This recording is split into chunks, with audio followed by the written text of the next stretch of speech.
దేవుని బిడ్డ, మనము దేవుడు ఇచ్చే కొలది మనం తగ్గించుకొని దేవుడికి చెప్పిన మాటలు నిలబెట్టుకున్నప్పుడు దేవుడు అద్భుత కార్యాలు చేస్తాడు. హల్లెలూయా, హల్లెలూయా. కొంతమంది కష్టాలు ఉన్నప్పుడు ఒకలా ఉంటారు, కష్టాలు తీరిపోయి ఒకలా ఉంటారు.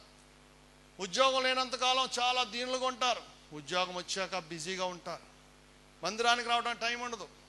కొంతమంది వ్యాధితో ఉన్నంతకాలం చాలా దీనులుగా ఉంటారు, ఆరోగ్యం వచ్చేసాక గర్వంతో ఉంటారు. దేవుని బిడ్డ, కొంతమంది అప్పుల్లో ఉన్నప్పుడు చాలా హంబుల్గా ఉంటారు, అప్పులన్నీ తీరిపోయాక చాలా గర్వం వచ్చేస్తూ ఉంటుంది.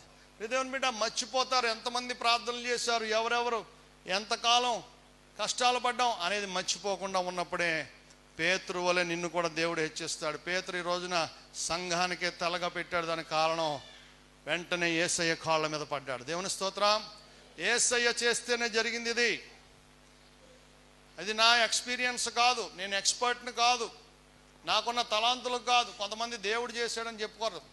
పని అయిపోయాక ఆ టైంలో బ్యాడ్ టైం అండి, అలా జరిగింది. ఏమండి, కష్టాలు తీరిపోయాక ఏమంటారు, ఆ టైంలో ఏదో కొంచెం బ్యాడ్ నడిచింది మాకు, తర్వాత అంతా గుడ్డే.